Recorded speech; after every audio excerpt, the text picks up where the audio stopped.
Hello, I'm Daniela. In today's video, I'm going to show a DIY paper button and button card that you could make for your art journals or mixed media. It looks like a real little set of buttons that you'd purchase from the store, the ones you find on the hanging rack, the little paper card that has 3 or 4 buttons together depending on the size of the button. It's precious. You can use whatever pattern paper you have.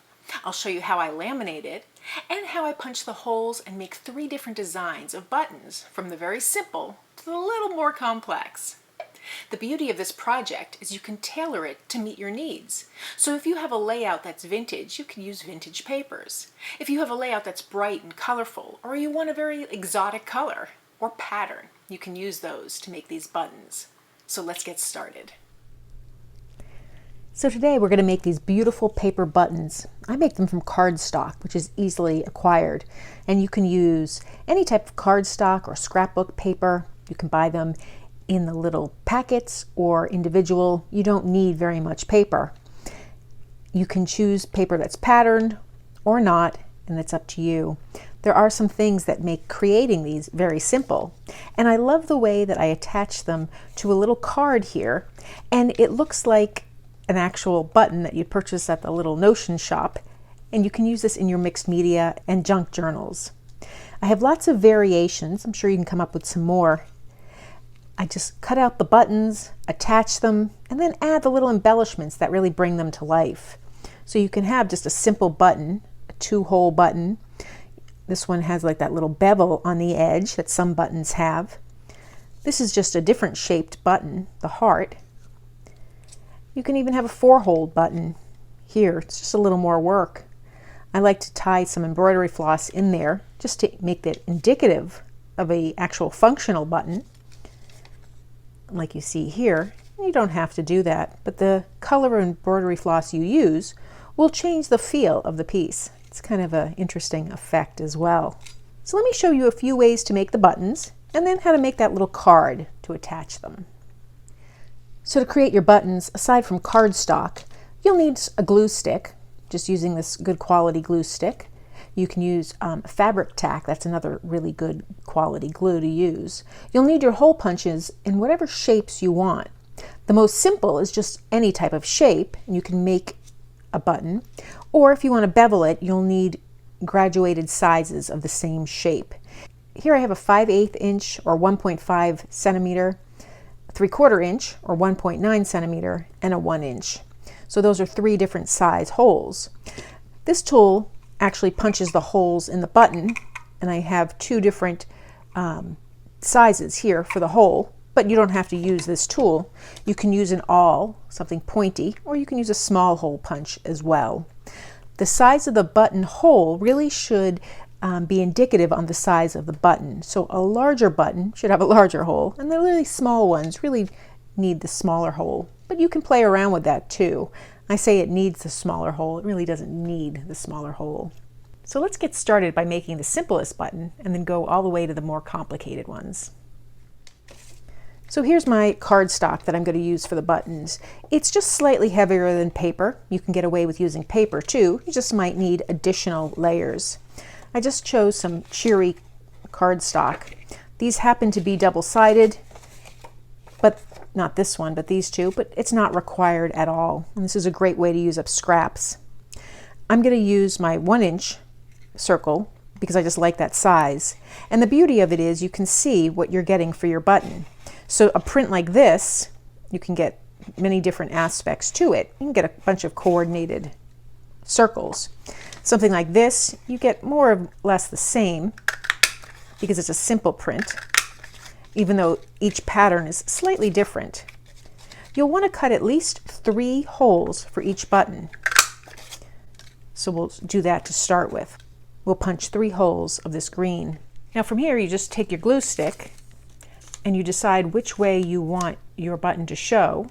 If you're using 2-sided paper, you choose whichever print you like. And you're just going to attach your button. So now I have a front and a back that pretty much look the same.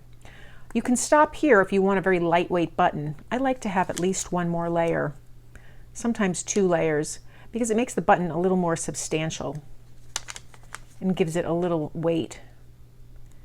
So from here, I'll just press that down and hold it in place. And I'll give that a moment to dry. So the glue stick doesn't take very long to dry. You just want it to stop being gooey, really.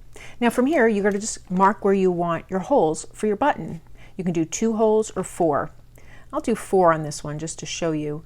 So I like to just sketch it with either a pen or a pencil. And it doesn't have to be perfect, just close enough that it gives me a good idea of where my holes are going to be. And then from there, I take my hole punch. I'm going to use the smaller 1/8 inch. And I can turn it to the side and see where that punch is going to punch. And then I just make my holes using my marks as a guide. So I'll punch 4 holes.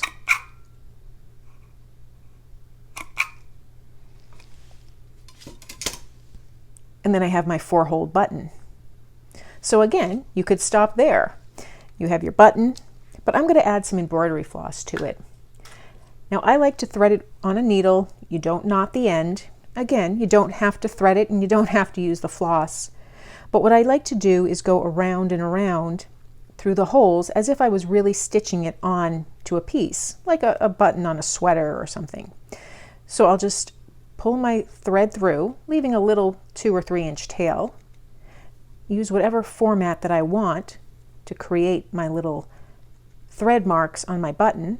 And I like to do this a few times. You can do a standard X, you can do parallel lines, whatever you'd like. I just think it gives it a nice little look of a real button. And then on the back, I just take that needle, and that's why I like using a needle, go underneath the marks that I stitched through, trying to catch the original tail, and then I can knot it. By having a needle here, and I'm just using a tapestry needle, makes it easy. But again, this step is completely optional. And then I'll just cut this. And I like to have a little bit exposed, even though I'm going to probably use it in that formation. If I have a 2-hole button like this one, I'll do it slightly different. So I make the button in the same way. I thread my needle through with my thread. I go around the button a few times. It's just a 2-hole button here. And when I come up the last time, I'll come through the middle thread. And then I just knot it. And this is the top of the button where the little knot is. You can do a double knot. And then I clip this just so that you see all that little thread. I think it's a very cute effect. And I'll set that aside to use in my journals. You do the same procedure no matter what shape button you make. You laminate a bunch of layers together, depending on the thickness of your paper, and you tie off your embroidery floss. Let me show you how I make the next button, which is just the layered button. This doesn't have the bevel. So to make the layered button, you want 2 contrasting pieces of paper here. I think I'm going to use this blue, and I'll use this yellow. Maybe I'll use the yellow for the top and the blue for the bottom piece of the button. So because I have a lot of options with this pattern, I'll just choose a few. And again, I like to have like 3 or so layers. And I want a smaller circle for the top. So I can choose either the 1.5 centimeter or this one here, the 1.9. I think I'll do the smaller one, the 1.5. So I only need 1 of those. You can see how it looks. Yeah, I think that looks really cute. So I'll do the same lamination procedure where I take my paper circles and I'm just going to layer them one on top of each other.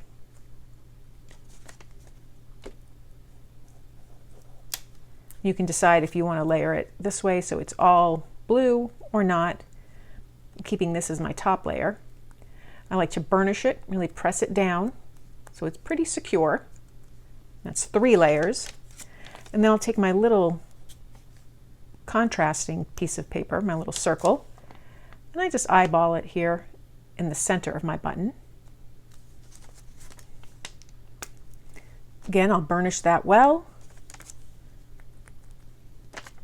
I'll give that a minute to dry, and then I'll poke 2 holes right in the center of that faux button here. So I find the smaller setting on my hole punch,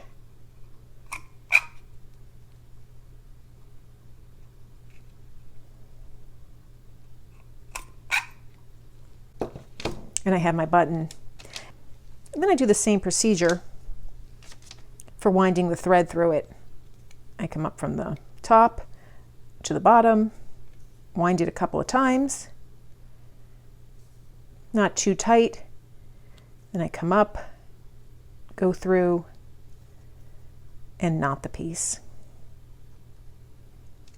And so there I have just a layered button. Now lastly, we want the beveled button, which is the most complicated of the buttons to make, but it's not that complicated. To start out with, we're going to make the bevel.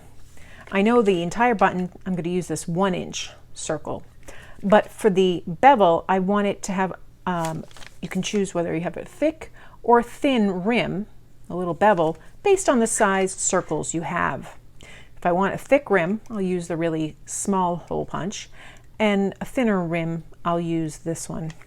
So what I'd like to do is start with my 1.5 centimeter or my 5/8 inch circle, and I punch 2 holes because I'm going to use 2 layers of bevels.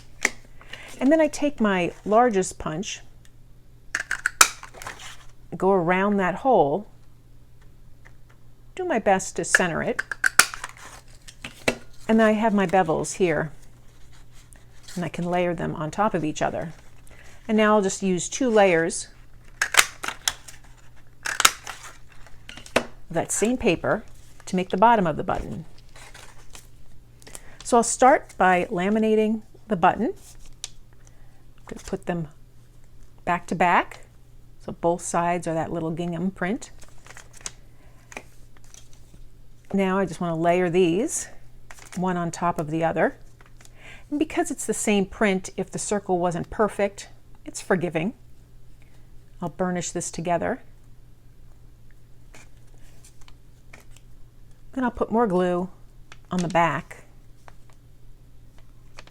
and place it down right on top of that circle.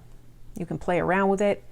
I kind of like the way it makes a little shadow if it's not the exact pattern, but you can play with that to see how you like it. I want to burnish this well to get really good adhesion. And now I punch my holes just again. Mark them up and punch them. And again, you can thread your embroidery floss through your little holes, and you have 2 extra circles. You can make a small button. For the last technique, I want to show you how I make this little card piece. I'm sure you can figure that one out, but it's still fun to have one set of instructions, and then you can vary it as you like. So to create your card for the buttons, you base it basically on the buttons that you have that you want to use. I like to use a card that has some type of printing on it, like text. Again, that's totally optional. You can use just a plain white card if you want. This particular cardstock has green text or a off-white color text, and I think the off-white is a nicer contrast. I do like the circle punched in the top, so I'll take my hole punch and just eyeball the center and punch there. I think that looks like the hanging tag from, little cards of buttons. Now from here, you just want to test out your piece of paper and your buttons to make sure they fit nicely. You can vary this however you want. You can either stitch with a needle and attach it like I've done here, where I've knotted it on the back. Or if you want a little more dimension, like I did here on the hearts, you don't stitch it at all. You just use these little adhesive dots that have a little bit of a bumper on them, a little bit of height. So I flip it over to the wrong side because I don't want the knots to show on these. They're not particularly attractive. And then I'll just take the dots, and you can use 2 on each one, kind of on either side. You want to just press it down. I like to start with the one in the center because then I can make up for any off-kilter or unusual placement of things, which tend to happen. You could also measure it out, but I mean, I think I'd rather just do it this way. So I'll just set that one there, and I'll repeat this with the other 2. So there you can have your completed button card, ready to use in your art journal, your junk journals, as a photo prop. You can even use this in your slow stitching. I think they're charming. The pattern paper that we use, that we get for scrapbook paper, or you can even make it yourself for collage, makes beautiful little designs. And when you showcase them in a tiny button, I think it really stands out and is pretty terrific. So that's how I make the paper buttons and button cards. I love that I can tailor this project to whatever use I have, whether I want to use a particular paper or a particular pattern. I love that I can make the colors the ones I want to use, and I can tuck this in my junk journal. It's just a fun little piece of ephemera that I can make, and make it the way I like it. If you found this video helpful, please give it a thumbs up and be sure to subscribe. And please consider becoming a paid member of my channel, where I give ideas and behind-the-scenes footage. Like for today, I'll give a behind-the-scenes footage of an extra technique for the buttons. It's just a little vintage button that you can add to your work as well, and it plays off the techniques shown in the video today. Thanks for joining me today.